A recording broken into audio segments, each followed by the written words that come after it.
रतन टाटा जी की कहानी सचमुच बहुत प्रेरणादायक है। उनका जन्म 1932 में बॉम्बे में हुआ था, जो अब मुंबई है। उनका बचपन आराम और उथल पुथल टोनों से भरा था। उन्होंने भारत का आजादी के लिए संघर्ष देखा। इन अनुभवों ने उनके मूल्यों को आकार दिया। उन्होंने सामाजिक जिम्मेदारी का महत्व सीखा। रतन टाटा के दादा जमशेद जी टाटा ने टाटा समूह की स्थापना की थी। जमशेद जी भारतीय उद्योग जगत के एक महान व्यक्ति थे। उनका मानना था कि समाज को वापस देना चाहिए। रतन टाटा को यही विरासत मिली। उन्होंने इसे बड़ी शानदार तरीके से आगे बढ़ाया। कॉर्नेल यूनिवर्सिटी से आर्किटेक्चर की पढ़ाई करने के बाद रतन टाटा भारत लौट आए। वह टाटा समूह में बिल्कुल नीचे के पद से जुड़े। उन्होंने कड़ी मेहनत करके ऊपर का सफर तय किया। उन्होंने अलग अलग विभागों में काम करके बहुमूल्य अनुभव हासिल किया। ये काम का तरीका आने वाले वर्षों में उनके बहुत काम आया। रतन टाटा का बचपन परंपरा और आधुनिकता का मिश्रण था। उन्होंने पूर्वी और पश्चिमी दोनों दृष्टिकोणों को अपनाया। इसी अनोखे नजरिए ने उन्हें टाटा समूह को एक नए युग में ले जाने के काबिल बनाया। उन्होंने इसे एक वैश्विक समूह में बदल डाला। साल 1991 में रतन टाटा टाटा समूह के चेयरमैन बने। ये भारत में बहुत बड़े बदलाव का समय था। देश अपनी अर्थव्यवस्था को खोल रहा था। रतन टाटा ने आगे आने वाले मौकों को पहचाना। टाटा समूह के भविष्य के लिए उनके पास एक साहसिक दृष्टिकोण था।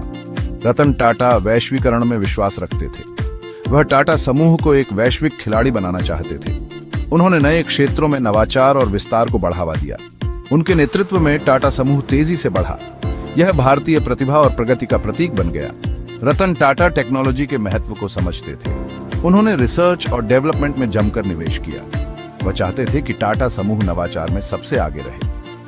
उन्होंने भारतीय बाजार के लिए किफायती उत्पादों के विकास का समर्थन किया। रतन टाटा का नेतृत्व विनम्रता और सहानुभूति से भरा था। उन्होंने हमेशा लोगों को सबसे पहले रखा।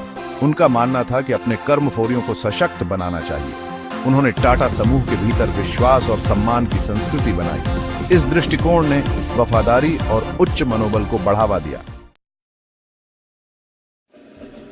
चेयरमैन के रूप में रतन टाटा के कार्यकाल में टाटा समूह ने कुछ साहसिक कदम उठाए। उन्होंने कई रणनीतिक अधिग्रहणों का नेतृत्व किया। इन अधिग्रहणों ने टाटा समूह को वैश्विक मंच पर ला खड़ा किया। उन्होंने रतन टाटा के व्यावसायिक कौशल का प्रदर्शन किया। सबसे महत्वपूर्ण अधिग्रहणों में से एक 2000 में टेटली टी का था।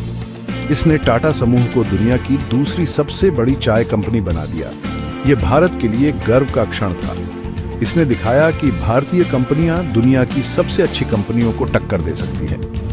2008 में टाटा समूह ने फोर्ड मोटर कंपनी से जगुआर लैंड रोवर का अधिग्रहण किया। वैश्विक मंदी के दौरान यह एक साहसिक कदम था। हालांकि प्रतिष्ठित ब्रिटिश ब्रांडों में रतन टाटा के विश्वास ने रंग ला दिया। जगुआर लैंड रोवर टाटा समूह के तहत फला फूला। 2007 में कोरस स्टील का अधिग्रहण रतन टाटा के सिर पर एक और पंख था। इसने टाटा समूह को दुनिया का 5वां सबसे बड़ा इस्पात उत्पादक बना दिया। इन अधिग्रहणों ने टाटा समूह को बदल डाला। उन्होंने वैश्विक स्तर पर रतन टाटा के दृष्टिकोण और नेतृत्व का प्रदर्शन किया। सेक्शन 4 जनता की कार टाटा नैनो। रतन टाटा का एक सपना था। वह आम भारतीयों के लिए एक किफायती कार बनाना चाहते थे, मोटरसाइकिल का एक सुरक्षित विकल्प। यह सपना टाटा नैनो के साथ हकीकत बन गया। 2008 में लॉन्च हुई। यह एक क्रांतिकारी कार थी। कीमत सिर्फ 1 लाख रुपए। टाटा नैनो ने दुनिया की कल्पना पर कब्जा कर लिया। एक इंजीनियरिंग चमत्कार के रूप में सराहा गया। सिर्फ एक कार से बढ़कर नवाचार का प्रतीक। किफायती दामों पर उच्च गुणवत्ता वाले उत्पाद। भारतीय ऑटोमोबाइल उद्योग पर गहरा प्रभाव। रतन टाटा के दृष्टिकोण का प्रमाण। भारतीय नवाचार का प्रतीक। सेक्शन 5 परोपकार की एक विरासत। रतन टाटा की विरासत बोर्ड रूम से कहीं आगे तक फैली हुई है। वह अपने परोपकार के लिए प्रसिद्ध है। उनका मानना है कि समाज को वापस देना चाहिए। उन्होंने विभिन्न कार्यों में महत्वपूर्ण योगदान दिया है। उनकी उदारता ने लाखों लोगों के जीवन को छुआ है। उनके पूर्वजों द्वारा स्थापित टाटा ट्रस्ट भारत के सबसे पुराने और सबसे बड़े धर्मार्थ संगठनों में से है।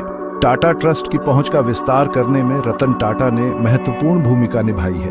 वे विविध क्षेत्रों में काम करते हैं। इनमें गरीबी उन्मूलन, शिक्षा और स्वास्थ्य सेवा शामिल है। रतन टाटा का मानना है कि शिक्षा ही प्रगति की कुंजी है। उन्होंने कई शिक्षण संस्थानों का समर्थन किया है। उन्होंने वंचित छात्रों को छात्रवृत्ति प्रदान की है। वह समझते हैं कि शिक्षा में निवेश भविष्य में निवेश है। रतन टाटा स्वास्थ्य सेवा के भी प्रबल पक्षधर हैं। उन्होंने अस्पताल और चिकित्सा अनुसंधान केंद्र स्थापित किए हैं। उन्होंने पोलियो और कैंसर जैसी बीमारियों को मिटाने के लिए अथक प्रयास किया है।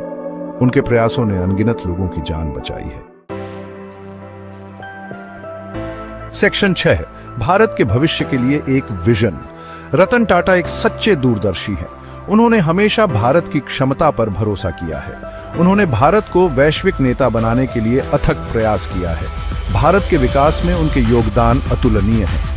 टाटा समूह से सेवानिवृत्त होने के बाद भी रतन टाटा प्रेरित करते रहते हैं। वह युवा उद्यमियों को सलाह देते हैं। वह नवाचार और जोखिम लेने को प्रोत्साहित करते हैं। उनका मानना है कि भारत के भविष्य को आकार देने की शक्ति युवाओं में है। रतन टाटा का जीवन कड़ी मेहनत, ईमानदारी और करुणा के मूल्यों का प्रमाण है। वह भारतीयों की पीढ़ियों के लिए एक आदर्श हैं। उनकी विरासत आने वाले वर्षों तक प्रेरित करती रहेगी।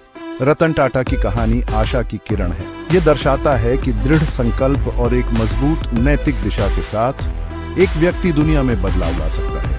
वह भारत के सच्चे प्रतीक हैं। राष्ट्र के लिए उनके योगदान इतिहास के पन्नों में अंकित हैं।